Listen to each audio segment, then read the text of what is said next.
नमस्कार, real estate और real estate में आपका स्वागत है। रीट्स के बारे में पिछले एपिसोड में हमने जानकारी दी कि रीट्स क्या है, कैसे काम करता है और इंडिया में कितनी रीट्स लिस्टेड हैं। इस पे आगे हम आज चर्चा करेंगे। आज हमारे साथ फिर से जुड़ गए हैं डॉक्टर एडवोकेट हर्षुल सावला। हर्षुल जी, स्वागत है फिर से आपका। रीट्स इतना वास्ट है ना कि एक एपिसोड में तो ये पूरा होने वाला नहीं है, तो आज हम फिर से आपसे जानकारी लेना चाहते हैं। अगर एक आम आदमी है, जैसे हमने पिछले एपिसोड में देखा रीट्स क्या है, कितने रीट्स लिस्टेड हैं। अगर आज एक आदमी क्योंकि म्यूचुअल फंड में निवेश करने जाए ना, तो एसआईपी में 500 रुपए 1000 रुपए से निवेश हो जाता है। आपने बताया लिस्ट ये ऐसे ही काम करता है जैसे कि म्यूचुअल फंड है, लेकिन ये संचालित कौन करता है, कौन ये संभालता है? अगर आज मेरे जैसा एक बंदा जिसको कुछ भी नहीं मालूम है, उसको अगर निवेश करना है तो उसको कहाँ जाए, कैसे निवेश? क्योंकि म्यूचुअल फंड के लिए तो देखिए डायरेक्ट म्यूचुअल फंड की वेबसाइट पे जाके हम कर सकते हैं, या किसी जो होंगे पर्सन जो संभालते होंगे पूरे पोर्टफोलियो के, उनके पास जाके कर सकते हैं और निश्चिंत रह सकते हैं कि भाई वो जो कर रहे हैं वो सही कर रहे होंगे। क्या रीट्स में भी इतनी निश्चिंतता है? और किस तरह से एक आम आदमी को अगर निवेश करना हो, जो आज हमारे एपिसोड देख रहे हैं, उनको अगर अच्छा लगता है कि चलो हम करते हैं, कितना निवेश करें, कैसे करें, किसके पास जाके करें? एब्सोल्युटली। इनफैक्ट मैं आपको आश्वस्त करना चाहूंगा सभी दर्शकों को कि रीट म्यूचुअल फंड से ज्यादा सेफ है, और इसके मैं 5-6 कारण दूंगा। ज्यादा सेफ है और ज्यादा इजी है इसमें जाना, कम कॉम्प्लिकेटेड है, और मैं इसका आपको 5-6 चीजें बताऊंगा जिससे ये कंक्लूड हो पाएगा। सबसे पहली चीज, स्टॉक मार्केट में हमेशा कहा जाता है time the market, don't try to time the market. और हमें हमेशा डर रहता है कि जब भी मैं पैसा डालता हूँ उसके अगले दिन से मार्केट गिरना शुरू हो जाता है। ये हमें अक्सर हमेशा डर लगता है, और इसके लिए एक फॉर्मूला निकाला गया है कि एसआईपी करिए, कि आप एवरेजिंग का हर महीने कुछ कुछ भरिए, तो आपको भरिए। दुख नहीं होगा कि मैंने इन्वेस्टमेंट किया और आज ही उसी स्टॉक में नीचे गिरावट हो गई। तो ये एक धक वाला जो रहता है हमेशा स्टॉक मार्केट के साथ, कि हम चाहते हैं कि जिस दिन हम पैसा डाले वो सबसे कम हो, बट होता उससे उल्टा ही है, और हम डालते हैं और अगले दिन कुछ क्रैश होता है। प्लस स्टॉक मार्केट है ना, एक एकदम चंचल स्वभाव का बाजार है। उसमें क्या होता है कि थोड़ा कुछ कोई छींक देगा उधर वहां पे पुतिन साहब, तो बाजार गिर जाएगी। यहाँ पे इजराइल को गुस्सा आ गया तो बाजार गिर जाएगी। तो आप इतने फैक्टर्स हैं जिनका कोई आपके पास कंट्रोल नहीं है, निश्चिंता नहीं है, जिससे मार्केट 5-5 हजार 6-6 हजार पॉइंट गिर जाती है, और हम आए समय अखबार में पढ़ते हैं कि लाखों करोड़ की वेल्थ इरोड हो गई है। सही कहा। तो इसके लिए स्टॉक मार्केट क्योंकि इतने कॉम्प्लिकेटेड है, तो बहुत ज्यादा पढ़े लिखे लोग हैं, तो उन्होंने ये एसआईपी वगैरह बनाया as a hedge to this. But ये भी फुल प्रूफ नहीं है। अगर आपका नसीब सही ना हो तो जब जब आपने पैसा डाला है हर 7 तारीख को, वो भी गड़बड़ तो हो ही सकता है। प्लस इसमें उतार चढ़ाव बहुत आते रहते हैं। अब इसके exact opposite in terms of stability is REIT. REIT को आप एक अगर एनिमल किंगडम में कहा जाए तो इसको ये एलिफेंट के जैसे आप मान सकते हैं। स्टेडी, इसको हिलाना इम्पॉसिबल है, ये स्टेबल है, ये प्रिडिक्टेबल है, ये सर्टन है। नहीं, इसमें मैं एक पूछना चाहूंगी, आप क्यों कहे उससे पहले, क्योंकि आपने कहा ये सर्टन है, लेकिन अगर हम देखें तो रियल एस्टेट में भी 5 से 10 साल में एक ऐसा समय आता है जब मंदी कही जाती है, तब कहते हैं कि इस बार रियल एस्टेट में मंदी चल रही है। क्या इसका इम्पैक्ट होगा? ये मंदी प्रूफ है, सबसे पहले मैं कहना चाहूंगा। क्यों? अधिकतर जो रियल एस्टेट में हम सुनते हैं मंदी है, तेजी, रियल एस्टेट पहले तो लोग रेसिडेंशियल को रियल एस्टेट मान देते हैं कि जो रेसिडेंशियल हो रहा है वही रियल एस्टेट। रियल एस्टेट का एक अंग रेसिडेंशियल है, उसको छोड़ के ऑफिस है, रिटेल है, वेयरहाउस है, लॉजिस्टिक पार्क है, सीनियर लिविंग है, स्टूडेंट हाउसिंग है, प्लॉटेड डेवलपमेंट है, हॉलिडे होम्स है। 15 चीजें हैं जिसको रियल एस्टेट माना गया है। Residential is one part of real estate, but अक्सर, और ये एक मीडिया का क्रिएशन है, ये एक सामान्य लोगों की मनस्थिति है कि जो भी रेसिडेंशियल का उतार चढ़ाव जो वो देखते हैं उसको वो रियल एस्टेट से मान लेते। रीट रेसिडेंशियल में है ही नहीं। रीट ऑफिस स्पेस में है। हम्म ऑफिस स्पेस इंडिया की इकोनॉमी से, इंडिया की ग्रोथ स्टोरी से जुड़ा हुआ है। तो अगर आप इंडिया की ग्रोथ में मानते हो तो इंडिया की ऑफिस स्पेस तो लगेगी उसके लिए, और वो उससे इंटरलिंक्ड है, क्योंकि रीट का जो पैसा जाता है वो नॉन रेसिडेंशियल प्रोजेक्ट्स में जाता है, वो ऑफिस स्पेस में जाता है, वो रिटेल में जाता है। रिटेल यानी कंजम्पशन है, ऑफिस मतलब वेल्थ क्रिएशन का जरिया है। तो अक्सर जब भी हम तेजी या मंदी की बात करते हैं तो वो रेसिडेंशियल में होती है। ऑफिस स्पेस अक्सर देखा गया है, it is not very susceptible to, उसको ज्यादा वोलेटाइलिटी ऑफिस स्पेस पे नहीं है। मतलब उसमें ज्यादा तेजी या ज्यादा मंदी नहीं आती, वो एक स्टेबल रेंज में चलता रहता है। ना उसमें बहुत ज्यादा एक्सपोनेंशियल ग्रोथ आता है, ना बहुत कम। हाँ, थोड़े कोई एसेट क्लासेस ऑफिस के रहेंगे जहाँ पे कुछ रेंट बहुत ज्यादा चलता है, बट 90% ऑफ द मार्केट देखेंगे तो एक स्टेबल जोन पे चलता रहता है। उसका कारण क्या है? यहाँ पे कॉर्पोरेट इंडिया ऑक्यूपाई करता है स्पेस, और कॉर्पोरेट इंडिया लॉन्ग अग्रीमेंट्स करता है, 9 साल 15 साल। तो उनका विजन 1 साल 2 साल 3 साल वाला नहीं रहता है। रेसिडेंशियल में तो हमको जब घर चाहिए तब हम निकल पड़ते, और चाहिए तो ही निकल पड़ते, वैसा तो रहता नहीं है। तो जो रीट का पैसा है वो ये स्टेबिलिटी और certainty, because of it being in office space, because of it being in retail, इस वजह से इस पे स्टेबल माना गया है। और क्योंकि इनके लीज लंबे होते हैं, 15 साल 10 साल, तो इसको रिलेटिवली मंदी प्रूफ कहा जा सकता है, क्योंकि आपके 15 साल में तो 2 साइकिल आके चली जाएगी, बट उसका असर आपके कॉन्ट्रैक्ट पे नहीं होता है। क्यों? क्योंकि रेंट भले मार्केट में 10 रुपए या 20 रुपए कम चलता हो, आप नॉर्मली इसमें फिट आउट का एक्सपेंडिचर करोगे। जब भी आप एक ऑफिस लोगे 10,000 फुट की, तो आप मिनिमम 5 करोड़ खर्चा करोगे इसका सारा इंटीरियर करने में, सब ऑफिस का फर्नीचर लाने में। अब मुझे पता है कि मार्केट में मेरे को 20 रुपया कम रेंट में मिलेगा, बट मेरे फर्नीचर का डेप्रिसिएशन 15 साल के पहले होगा नहीं। तो इसके लिए हम नॉर्मली देखते हैं कि ये जो भी कंपनीज है वो एग्जिट नहीं करते अपने कॉन्ट्रैक्ट्स को, और इस वजह से इसको स्टेबिलिटी मिल जाती है रीट को, as compare to stock market, जहां पे मुझे एंट्री एग्जिट करना हो तो वो तो आदमी थोड़ा भी अनसर्टन लगता है तो फटाक से निकल जाता है। कंपनीज वैसे निकलती नहीं है। नहीं, लेकिन अगर आप ऑफिस स्पेस की बात करें, हमने आगे पिछले एपिसोड में देखा कि रिटेल भी, जैसे कि मॉल्स हैं, ये सब भी लिस्टेड हैं रीट्स में। लेकिन समझो अगर कोई ऑफिस स्पेस है या कोई रिटेल स्पेस है, 6 महीने, क्योंकि ऐसा सिचुएशन हमने पिछले कोविड में भी देखा और हाल फिलहाल भी हम देख रहे हैं, बहुत सारे मॉल्स एम्प्टी हो रहे हैं, मतलब वहां पे बहुत सारी दुकानें नहीं चल रही हैं, तो क्या उसका इम्पैक्ट होगा? उसका इम्पैक्ट रीट पे इसलिए नहीं होगा, REIT grade A office stock, grade A mall की लिस्टिंग को दर्शाता है। तो जो ग्रेड ए क्वालिटी रहती है, जो सबसे सुप्रीम है इन टर्म्स ऑफ क्वालिटी स्पेक्स, उसकी लिस्टिंग दिखाती है। तो हम जब नॉर्मली देखते हैं कि मॉल वेकेंट हो रहे हैं, तो मॉल में भी टाइप्स रहती है, grade B, grade C, grade D, unorganise किया गया मॉल है, इन्वेस्टर्स को बेचा गया मॉल है, तो वो रीट में आता नहीं है। रीट में कौन सा आता है? क्रीम द ला क्रीम, जो सबसे टॉप ऑफ द पिरामिड है, वो वाली चीज लिस्ट होती है। और आज भी हम जहां भी रह रहे उसके 5 किलोमीटर में हमें एक मॉल पता ही रहेगा जो 365 डेज 24 आवर्स फुल ही रहता है। उसमें लोग थ्राइव ही करते हैं, जाते ही है। संडे को हजारों गाड़ी वहां रहेगी, उधर हजारों लोग रहेंगे, तो वो एसेट लिस्ट होते हैं।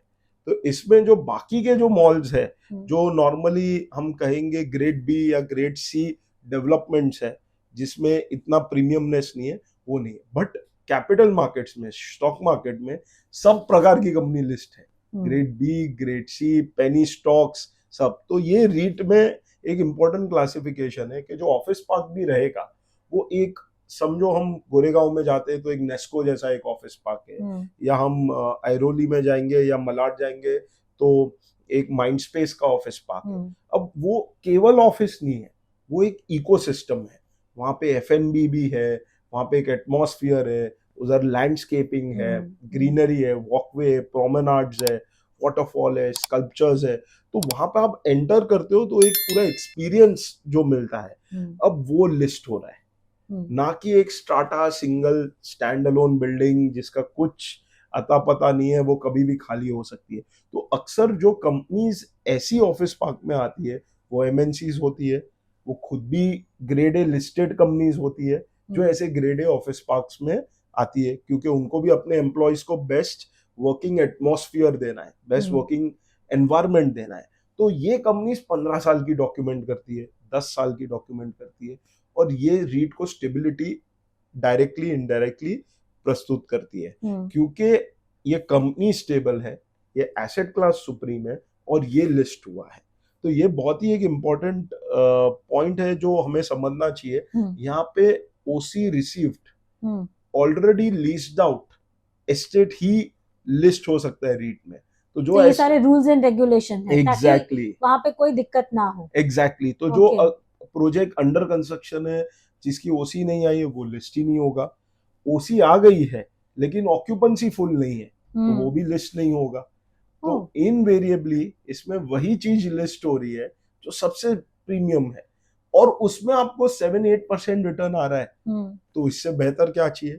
तो लोग आर्ग्यू करते हैं कि 7-8 तो हमें एफडी में भी आता है, बट एफडी में कैपिटल अप्रिसिएशन नहीं है, यहाँ पे आपको कैपिटल अप्रिसिएशन मिलेगा। एफडी में कल बैंक को कुछ हो गया, बैंक नॉर्मली लोग कहते हैं बैंक गारंटी दो, तो मैं एक मजाक करता हूँ कि बैंक की क्या गारंटी है क्योंकि हमने देखा है जो रिसेंटली जो बैंक्स वाइंड अप हुए उसमें उनकी कोई गारंटी रहती नहीं है आज एफडी डिपॉजिटर्स के पास, बट आपका पैसा ग्रेड ए एस्टेट में लग रहा है, ग्रेड ए एसेट क्लास में लग रहा है, जिसकी सेफ्टी बहुत ज्यादा है, और वहां पे अगर वैकेंसी आती भी है तो तुरंत भर जाती है, क्योंकि वहां पे नॉर्मली ये जो रीट वाले जो ऑफिस स्पेसेस है वो इतने प्रीमियम है डेवलपमेंट्स के वहां पे कंपनीज ऑलरेडी देखते रहते हैं कि कब वैकेंसी हो तो हम वहां पे ऑफिस स्पेस ले लें, क्योंकि याद रखिए कि ऐसा डेवलपमेंट रेगुलरली कर पाना पॉसिबल नहीं होता, उतना लैंड एरिया चाहिए,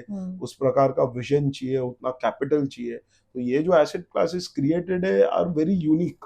तो हम कह सकते हैं प्रीमियम प्रॉपर्टीज इसमें लिस्टेड हैं, जिसको अगर कोई खाली भी होता है तो तुरंत भर जाता है, तो किसी को अनिश्चितता नहीं है, निवेश कर सकते हैं। एग्जैक्टली कौन निवेश कर सकता है, कितना और कैसे। तो इसमें और ये यहाँ पे म्यूचुअल फंड से बहुत सिमिलैरिटी है इन टर्म्स ऑफ ईज के आपको एक डीमैट अकाउंट होना चाहिए जिससे आप म्यूचुअल फंड में पैसा डालते हैं जो एनएवी के प्रस्तुत के, तो एनएवी के हिसाब से एनएवी भी इसमें भी एनएवी है, इसमें भी डीमैट है, सिस्टम सेम है। वहां का रेगुलेटर सेबी है और एम्फी भी है, बिकॉज म्यूचुअल फंड है। यहाँ पे रेगुलेटर हमारा सेबी ही है, प्रोजेक्ट कंप्लीटेड है तो रेरा की जरूरत नहीं है, तो SEBI is the regulator for these रीट्स, और सेबी को एपेक्स रेगुलेटर माना गया है, it's the best quality regulator, very vigilant, very aware, तो वो इस पूरे एसेट क्लास को करता है। अब यहाँ पे कौन निवेश कर सकते हैं, इंडिविजुअल्स निवेश कर सकते हैं, फॉरेन इन्वेस्टर्स निवेश कर सकते हैं, धनराशि केवल 10,000 15,000 रुपए से आप निवेश कर सकते हैं। तो ये बहुत ही सिमिलर है इन terms of entry and exit like mutual funds, but जो स्टेबिलिटी है वो बहुत ज्यादा, I would say far more stable, far more certain, far more predictable as compared to mutual funds, क्योंकि ये जो कंपनीज रहती है वो लॉक इन में रहती है। जब आप एक लीज अग्रीमेंट करते हो तो आप 3 या 5 साल का लॉक इन भी देते हो, जिसके साथ आप अग्रीमेंट कर रहे हो कि आप इतने साल के पहले खाली नहीं करोगे, तो वो भी स्टेबिलिटी, वो कोई स्टॉक मार्केट में आपको ऐसी कोई लॉक इन या ऐसी कोई स्टेबिलिटी नहीं मिलेगी। तो क्या लेना और बेचना आसान है, क्योंकि लेना बहुत आसान है, कैसे हम कैसे ले सकते हैं, कौन सी वेबसाइट पे जाके, या कहाँ से हमको ये मिलेगा। सो ये सारा एनएससी बीएससी लिस्टेड है। अच्छा। तो जैसे हम स्टॉक्स लेते हैं एनएससी बीएससी से, एग्जैक्ट सेम फॉर्मेट में इसका रोज एक लिस्टिंग प्राइस खुलता है, बट अगर आप उसको कंपेयर करेंगे तो जो शेयर बाजार का टिकर है वो हार्टबीट जैसे ऊपर नीचे चलता रहता है, बट यहाँ स्थिरता दिखेगी, क्योंकि रेंट तो फिक्स है, 3 साल के बाद बढ़ना है, तो ज्यादा इसमें कुछ उतार चढ़ाव आपको देखने को नहीं मिलेगा इन टर्म्स ऑफ वैल्यूएशन। और आपको जब भी एंट्री करनी है या एग्जिट करनी है, लिस्टेड है, आप बटन दबाइए, आप ले सकते हैं या बेच सकते हैं। तो इसका एक एक्टिव सेकेंडरी मार्केट अवेलेबल है। ये चारों रीट एनएससी और बीएससी में लिस्टेड है। रोज सुबह उनका एक ओपनिंग प्राइस आता है और आप बेच सकते हो या मतलब खरीद आज अगर सकते हो। मुझे निवेश करना है तो मैं अपने जैसे शेयर मार्केट खोलती हूँ वैसा अपना सेम वेबसाइट टू खोलूंगी, सेम, वहां पे उसके आपने जो चार एग्जैक्टली नाम बताए उनको मैं सर्च करूंगी, जो मुझे ठीक लगेगा उसमें मैं निवेश करूंगी। एग्जैक्टली। अगर मुझे आज लग रहा है कि मुझे पैसों की जरूरत है, मैं उसमें सेल बटन दबाऊंगी, जितने मुझे एनएवी के हिसाब से जैसे म्यूचुअल फंड मिलते हैं उतने एनएवी अगर समझो 50 है उसमें से 20-25 मुझे बेचने हैं, तो क्या मैं उतने बेच सकती हूँ? एग्जैक्टली और क्या उतने ही दिनों में जैसे म्यूचुअल फंड के हफ्ते भर के अंदर पैसे आ जाते हैं, पैसे ही पैसे आ जाएंगे? सेम टू सेम, एग्जैक्ट, क्योंकि रेगुलेटर भी दोनों का सेम है, सेबी सिस्टम भी सेम तो रखी इसमें है। डीमैट अकाउंट होना जरूरी है? जैसे हम म्यूचुअल फंड में रखते हैं, सेम टू सेम यहाँ भी डीमैट रिक्वायर्ड है, क्योंकि ये पूरा मैकेनिज्म लिस्टिंग से है। तो इसकी एंट्री एग्जिट भी लिस्टिंग से है और ये पूरा सेबी की छत्रछाया में रेगुलेशन के अंदर ऑपरेट होता है।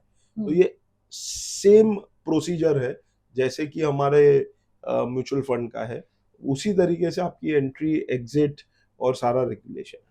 तो क्योंकि हम हाल फिलहाल में देख रहे हैं ये जो चर्चा चल रही है, शायद हमने बोला 13-14 से बात शुरू हुई, लेकिन आज जाके हम सुन रहे हैं कि रीच लोगों को कुछ कुछ सुनाई दे रहा है।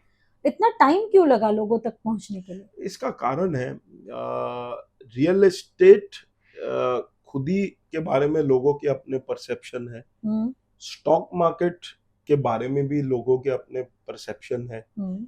अब ये दोनों की शादी कराई जाती है तो जो उससे प्रोडक्ट निकलता है उसके लिए जो हम कहेंगे फाइनेंशियल लिटरेसी, वो इंडिया में कम है। लिटरेसी की मैं बात नहीं कर रहा हूँ, मैं बोल रहा हूँ फाइनेंशियल लिटरेसी, और ये एक फाइनेंशियल प्रोडक्ट है at the end of the day. तो इसकी लिटरेसी को थोड़ा टाइम लगेगा। हिस्टोरिकली अगर आप देखें यूएसए में, जहाँ पे 1960 से ये एसेट क्लास अवेलेबल है, आज की तारीख में करीबन 300 से अधिकतर रीट यूएसए अकेले में लिस्टेड है। 90% वहां के एसेट यूएसए के रीट में लिस्टेड है। वहां पे भी 10 से 15 साल लग चुके थे, फिर जाके रीट पिकअप हुआ। सिमिलरली सिंगापुर का अगर ट्रेंड किया जाए तो एक जेएलएल की रिपोर्ट आई थी जिसमें उन्होंने एक मैपिंग किया था कि रीट को कितना समय लगा था पिकअप होने। तो एशिया की फाइनेंशियल राजधानी माना जाता है सिंगापुर। सिंगापुर में जब रीट आए थे तभी उनको 10 साल लगे थे पिकअप होने के लिए, और फिर एक बार जो ग्रोथ आती है फिर वो एक्सपोनेंशियल होती है। तो हमारे उधर भी we can say it is early days, यहाँ पे पिकअप आ रहा है स्लो स्टेडी, एक एक करके अब चौथा रीट आ गया है, इस साल शायद एक पांचवा रीट भी आ जाएगा। तो ये ग्रोथ पैटर्न आ रही है। मेरा मानना है कि जैसे ये 5 इयर्स क्रॉस कर लेगा, मतलब हम 2030 के आसपास इसमें एक्सपोनेंशियल ग्रोथ दिखनी शुरू हो जाएगी, क्योंकि इसमें क्या है, इन्वेस्टर का मार्केट, डेवलपर का मार्केट, फंड का मार्केट, ये तीनों मार्केट का अडेप्टेबिलिटी आ रही है। प्लस इंडिया को अभी एक स्टेबल मार्केट माना गया है। तो मैं रिसेंट पढ़ रहा था कि billions of dollars worth FDI foreign capital अभी के इलेक्शन रिजल्ट्स के ओथ स्वेरिंग कैबिनेट फॉर्मेशन के बाद अब पोर हो गया है। तो वर्ल्ड ओवर भी ऑब्जर्व किया जा रहा है कि इंडिया की स्टेबिलिटी क्या है, और स्टेबिलिटी लास्ट 10 साल से मिली है और 5 साल भी मिल रही है। उसके वजह से रीट का पिकअप होगा, क्योंकि रीट डायरेक्टली कैपिटल मार्केट से जुड़ा हुआ है। तो उसका ग्रो होने के लिए फॉरेन कैपिटल आना जरूरी है।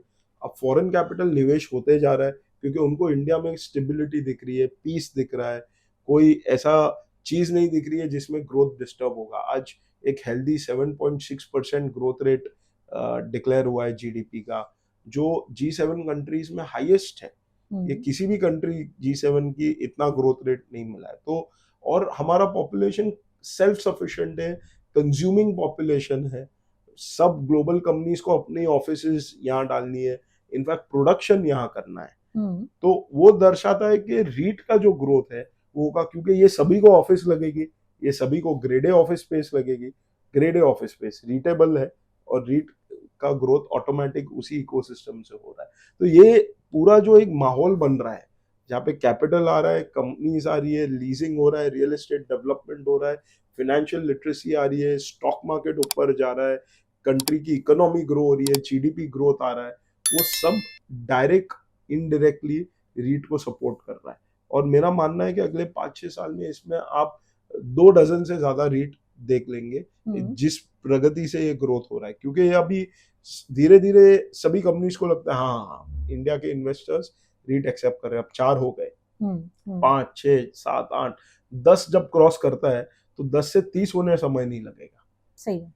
तो होप फॉर द बेस्ट कि आगे बढ़े। Absolutely. मुझे एक क्वेश्चन है, जैसे हम एक आप बात करें कमर्शियल बिल्डिंग है या एक मॉल है, जो एक डेवलपर वो मॉल बना रहा है, वो रीच को देगा या जो बंदा होगा वो रीच, उसमें जो रीच के हिसाब से वो प्रॉपर्टी खरीदेगा, तो क्या उसकी ओनरशिप रीच वाले की हो जाएगी और ना कि डेवलपर की? एब्सोल्युटली। तो यहाँ नॉर्मली क्या होता है कि एक फंड और डेवलपर साथ मिलके जमीन खरीदते हैं, साथ मिलके ये एसेट डेवलप करते हैं, फिर एसेट को रेंट पे चढ़ा देते हैं।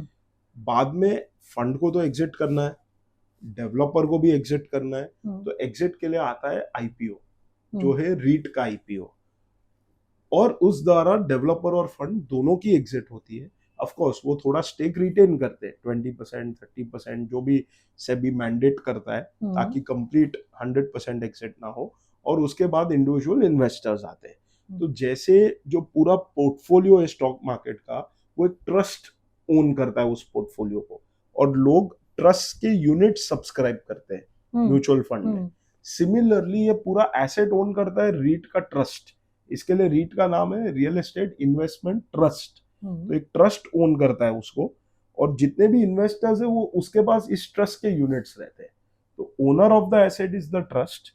एग्जिट हो जाती है डेवलपर की और फंड की, और ओनर ट्रस्ट होके indirect owners are the investors. तो उनको क्या नफा, उनको क्या फायदा? किसको? रीच जो ट्रस्ट है, उनको एनुअल चार्जेस मिलते हैं इस पूरे एसेट को ओन करने का, इस पूरे एसेट को मेंटेन करने का, जो फंड मैनेजमेंट चार्जेस जो बोलते हैं, एक वन टाइम एंट्री के वक्त, प्लस ओवरऑल समझो ये ट्रस्ट मैनेज कर रहा है 10,000 करोड़ के एसेट, तो उसका 0.1% या 0.2% एनुअली इस ट्रस्ट को इनकम, क्योंकि इस ट्रस्ट के एम्प्लॉइज रहेंगे जो ये सब काम करते हैं एडमिनिस्ट्रेटिव, तो उनको उनकी सैलरीज मिलती है और उनका ये मिलता है। सेम कॉन्सेप्ट म्यूचुअल फंड का है, क्योंकि जो फंड को मैनेज करता है फंड मैनेजर, उसकी एक टीम रहती है, रिसर्चर रहते हैं, एनालिस्ट रहते हैं, जो डे टू डे ये सब देखते रहते हैं, तो उनके लिए भी ये सेम कॉन्सेप्ट रहता है। जब आप लेते हैं एक एंट्री लोड रहता है और एक रेगुलर चार्जेस रहता है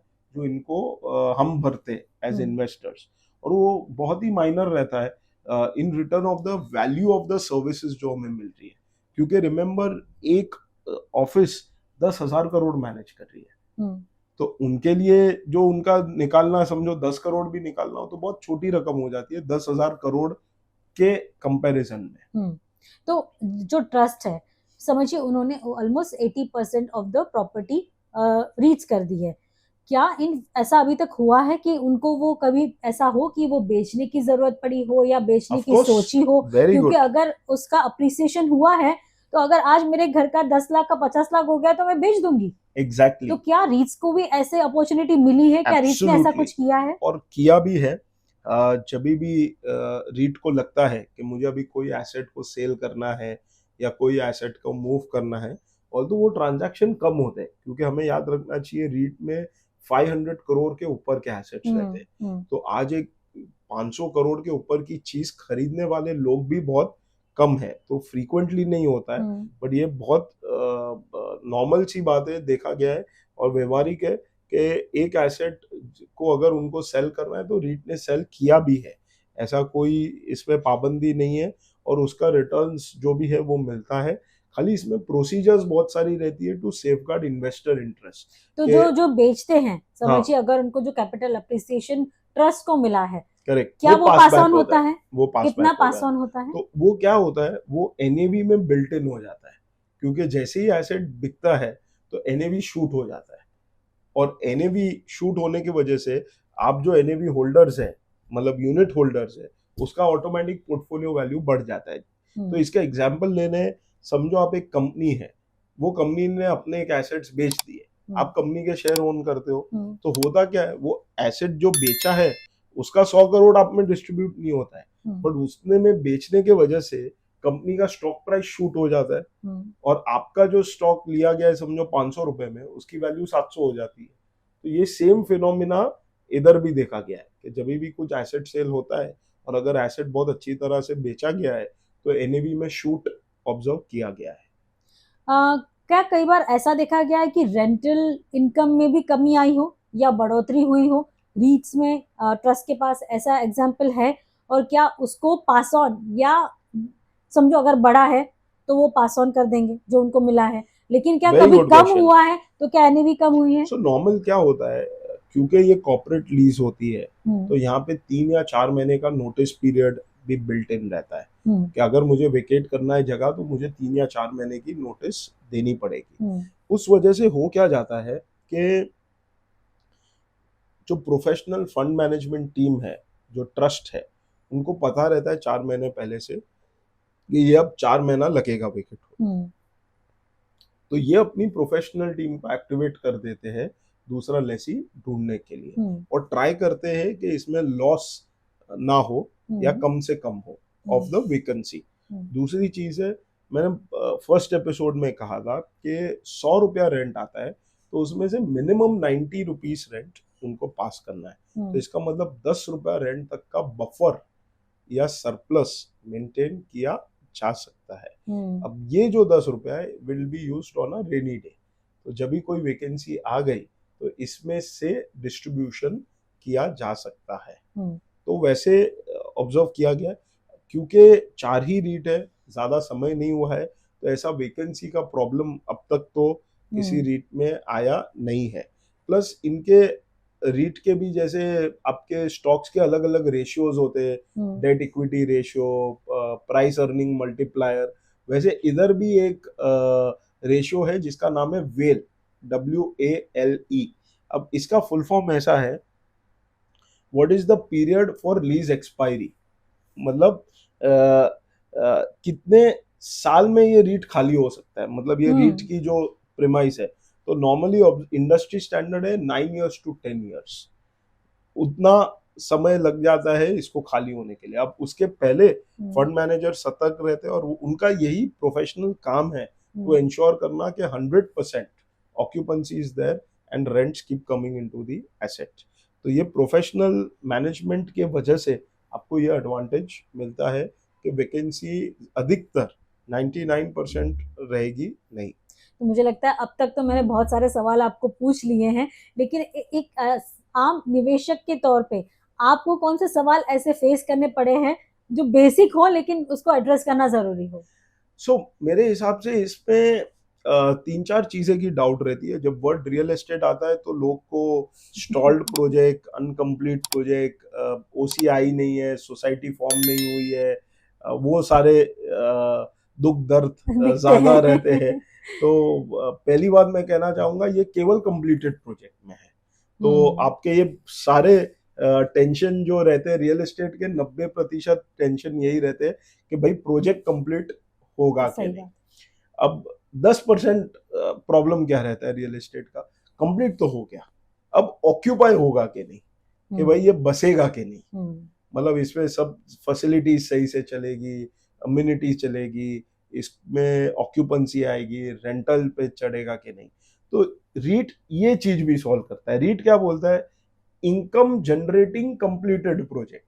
तो कंप्लीटेड प्रोजेक्ट मतलब 90% आपके सवाल सॉल्व हो गए। इनकम जनरेटिंग मतलब बैलेंस 10% भी सॉल्व हो गया, क्योंकि अब इनकम ही आ रही है उसमें से, तो कुछ बचा नहीं है। प्लस आप समझो जो इनकम दे रहा है, मतलब कोई कंपनी ने लीज पे लिया है, उसने भी अपना ड्यू डिलिजेंस किया है इस एसेट क्लास पे बिफोर एंटरिंग इन। तो ये कितने लेवल की सेफ्टी का ये प्रोडक्ट है, ये इसको दर्शाता है। तो जो रियल एस्टेट के चैलेंज है लेमैन के, वो सब का जवाब रीट के अंदर ऑलरेडी अवेलेबल है। फिर तीसरा, नॉर्मली लोग को डाउट रहता है कि मैंने पैसा तो डाल दिया है लेकिन ये निकाल पाऊंगा क्या, क्योंकि entry is easy, exit is difficult. सबको लगता है फाइनेंशियल प्रोडक्ट मतलब अभिमन्यु का चक्रव्यूह वाला सिनारियो है, पैसा तो डाल दूंगा मैं, सब मिलेंगे भी, अच्छे से हो जाएगा, अब निकाल कैसे पाऊंगा। तो इसके लिए लिस्टिंग काम आती है, क्योंकि ये प्रोडक्ट लिस्टेड है। तो आप स्टॉक मार्केट पे, आप वेकेशन पे भी हो तो आप अपना एग्जिट फिक्स कर सकते हो। चौथा सवाल आता है उताव चढ़ाव, तेजी मंदी, वैकेंसी, ये वाला सिलसिला लोग को बहुत डराता है। ये भी इधर एड्रेस्ड है क्योंकि लॉन्ग टर्म लीज होने वाली है, तो cyclical risk is already covered. क्योंकि लॉक इन है तो इमीडिएट वैकेंसी का खतरा नहीं रहता, और क्योंकि प्रोफेशनल फंड मैनेजमेंट है तो किसी ने नोटिस भी मारी वैकेंट करने की तो तुरंत एक नया क्लाइंट ढूंढ के लेके आ जाएंगे। तो ये लगभग इसमें सारे जो परेशानियां है या एंजाइटी है उसका जवाब रीट के पास है। और ये सिर्फ इंडिया में नहीं है, ये ग्लोबली 60 ईयर से यही सवाल के जवाब ग्लोबली अवेलेबल है। आज वर्ल्ड ओवर 940 प्लस रीट्स है, 45 कंट्रीज के अंदर ये रीट है। $3 ट्रिलियन वर्थ रीट की ट्रेडिंग होती है। $3 ट्रिलियन मतलब आज समझो 200 कंट्रीज है तो उसमें से 150 कंट्रीज से ज्यादा की तो ये वैल्यू का मार्केट कैप ऑलरेडी है। तो ये बहुत ही स्टेबल है। अगर इसमें कुछ भी 19-20 होता तो इतनी कंट्रीज, इतना मार्केट कैप, इतने रीट्स कभी आते नहीं। इंडिया में लेट स्टार्ट हुआ है, बट इंडिया में देखा गया है कोई भी चीज शुरू लेट होती है बट पिकअप बड़ी फास्ट हो जाती है। टेलीकॉम को देखिए, 2G से 3G से 4 से 5G तक कब पहुंच गए हम। बात तो 2G तक चल रही थी, अब 5G पे आ गए। तो नॉर्मली कंट्रीज को डेकेड्स लगते हैं 2 से 3 जाने में, क्योंकि हमारी कंट्री ग्रोइंग कंट्री है, डेवलपिंग कंट्री है। तो इसमें क्या होता है, we are always slow adapter of technology, but once adapted, भाई हम यूपीआई वर्ल्ड ओवर बांट रहे हैं। अब हम सिखा रहे हैं कि कैसे आप 10 रुपए का ट्रांजैक्शन मोबाइल से कर सकते हो। तो टेक्नोलॉजी और Indian technocrats are showing the way to the world. आज ग्लोबली जितनी भी कंपनीज है उधर इंडियन ओरिजिन का ही बंदा, कोई IIT Kanpur, IIT Kharagpur, IIT Bombay से पढ़ा हुआ कोई बंदा ही उधर टेक बना रहा है। तो technology comes very natural to us, adaptation of technology comes very natural to us. तो इस प्रकार का जो ट्रेड देखा गया है उससे मुझे कोई I will not be surprised अगर रीट 10x या 20x ग्रो हो जाए इन द नेक्स्ट 10 years, क्योंकि स्लो टाइम लगता है लोगों को समझने, बट एक बार समझ गए तो मुझे लगता है अपनी एफडी तोड़ तोड़ के रीट में डालेंगे लोग। ऐसे ही एफडी नेगेटिव प्रोडक्ट है, it doesn't even beat inflation. आपका जो 6% 7% मिलता है वो भी टैक्सेबल है। आप 3 या 4% कमाते हो तो उससे अच्छा तो आप डाल दो इसमें, पर सीनियर सिटीजन को डर रहता है। हाँ, ये बात मैं वापस पूछना चाहूंगी कि भाई आज मैंने रीट्स लिया क्योंकि मैं म्यूचुअल फंड लेती हूँ तो मुझे उसमें टैक्स देना पड़ता है, उसके जो रिटर्न आते हैं उसमें टैक्स देना पड़ता है। अगर मैंने रीट्स लिया है, रीट्स में इन्वेस्टमेंट किया है, उसके जो डिविडेंड आ रहे हैं उस पर मुझे टैक्स देना पड़ेगा। टैक्स फ्री पक्का नहीं देना पड़ेगा? 100%। इसका कारण है आपको उसमें क्यों टैक्स आते हैं, क्योंकि म्यूचुअल फंड जो रहता है, म्यूचुअल फंड के अंदर कैपिटल अप्रिसिएशन आता है, उस वजह से उस पर टैक्स आता है। बट जबकि जो रीट है उसमें आपको रेंटल इनकम आ रहा है जिसमें एक बार रीट खुद टैक्स तो भर देती है, तो एक ही इनकम पे 2 बार टैक्स नहीं होगा। हाँ, जब आपका रीट पोर्टफोलियो ग्रो होता है बाय एनएवी तो आपको सेम स्टॉक मार्केट के जैसे शॉर्ट टर्म या लॉन्ग टर्म कैपिटल गेन का टैक्स तो है। मतलब अगर मैंने पोर्टफोलियो में मेरा बिल्ट हुआ है तो वो टैक्स मुझे देना पड़ेगा। तो मतलब आपने 1 करोड़ डाला है, हाँ। और आप जब एग्जिट करते हो और 10 करोड़ कमा लेते हो by virtue of the valuation of the portfolio going up, तो उसमें आपको स्टॉक मार्केट के जैसे टैक्स भरना पड़ेगा। बट जो आपको रेगुलर रिटर्न्स आ रहा है डिविडेंड फॉर्मेट में, वो आपको टैक्स फ्री है। सिमिलरली तो मतलब डिविडेंड टैक्स फ्री है, लेकिन आप जो निवेश कर रहे हो जैसे म्यूचुअल फंड में आपको लॉन्ग टर्म और short term capital gain tax लगता है, वैसे ही टैक्स लगेगा। Exact same. ये बहुत अच्छे से समझा। और ये इसमें एक इम्पोर्टेंट क्या है, जैसे स्टॉक्स में भी आपको जो डिविडेंड आता है वो टैक्स फ्री होता है, तो यहाँ का भी डिविडेंड टैक्स फ्री है। फॉर्मेट सेम रखा है, सेबी ने कॉम्प्लिकेट की नहीं है लाइफ।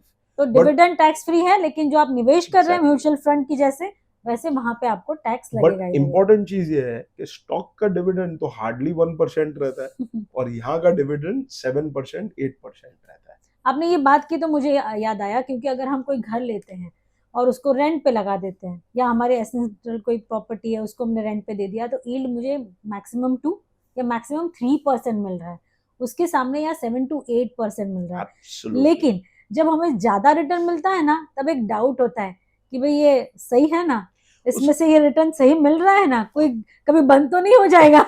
नहीं, उसका कारण है जो एसेट क्लास में ये इन्वेस्ट हो रहा है वो हाई यील्डिंग एसेट क्लास है। Office, retail, warehousing, data centres. Warehousing data centre तो इससे भी ज्यादा देता है, 7 और 8% से भी ज्यादा देता है। वेयरहाउसिंग आपको 10% देगा, डेटा सेंटर 12% देगा, और ये देते जाएंगे क्योंकि वो कमर्शियल एसेट क्लास है। अब रेसिडेंशियल की जब बारी आती है तो रेसिडेंशियल हो क्या रहा है, कोई भी रिटर्न सप्लाई और डिमांड के ऊपर चलता है।